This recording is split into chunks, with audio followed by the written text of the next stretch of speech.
This should be played at high volume, preferably in a residential area. Welcome back to the channel where we keep it raw, real, and rooted in truth. If this is your first time here, I'm glad you landed in this space. Support the brand and follow the socials. Thank you, Gengo. Today's conversation, it's not light. It's one of those that hits you when the room goes quiet, when you're scrolling through your phone wondering why you feel stuck. We're talking about distractions, but not just any distractions. We're talking about the kind that don't even look like distractions until they've already robbed you of your focus, your purpose, your peace. Let's get into it. You know, distractions aren't always loud. They're not always obvious. Sometimes they whisper.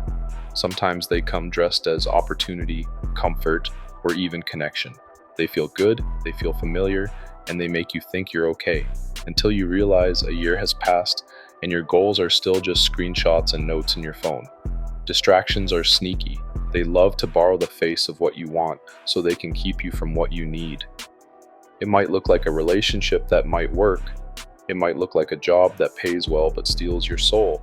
It might look like constant scrolling, numbing yourself with likes, views, and content you'll forget tomorrow. It's anything that takes your eyes off the mission and convinces you to settle for entertainment over evolution. And let me tell you something that might sting. If you don't define your focus, distractions will define it for you. The reason distractions work so well is because we don't recognize them in real time. You ever look back and say, wow, I really wasted my time on that? That's the trick. That's how they win. By looking harmless, sometimes even helpful, while they slowly chip away at your discipline. The dangerous thing about distractions is they rarely feel like destruction. They feel like rest. They feel like reward.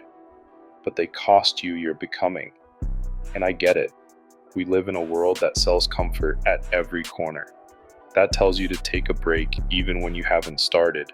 That tells you rest is self-care when in reality, you're just procrastinating on what you're capable of.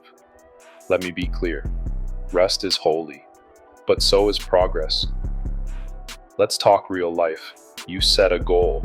Let's say you want to start your own business, launch your brand, write that book, move to a new city, whatever your personal calling is. The first few weeks, you're on fire. You're researching, working, investing in yourself.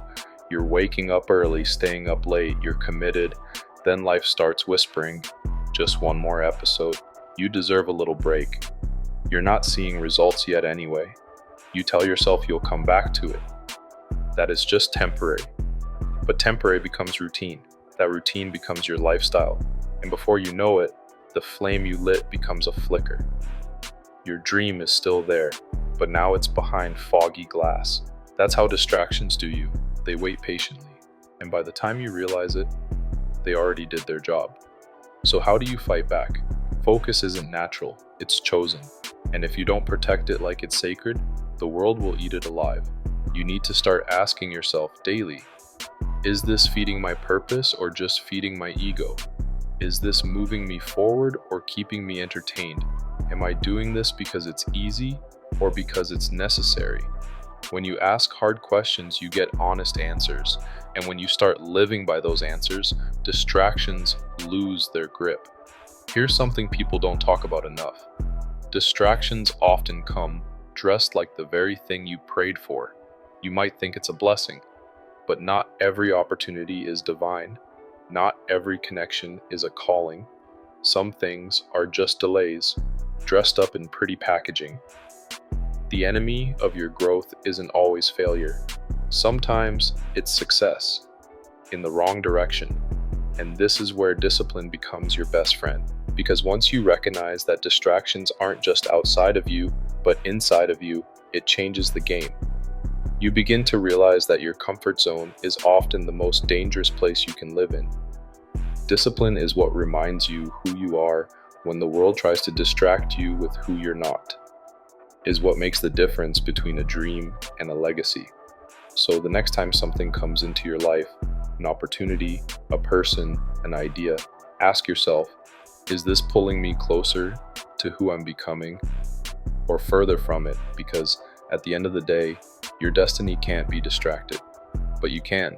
And if you're not careful, you'll wake up one day surrounded by everything that looks good but feels empty. And that's the cost of unrecognized distractions. Let me leave you with this scripture, Proverbs 4:25-27, NIV. Let your eyes look straight ahead. Fix your gaze directly before you. Give careful. That's not just advice. That's strategy. Stay focused. Eyes forward. Don't let what's around you pull you away from what's within.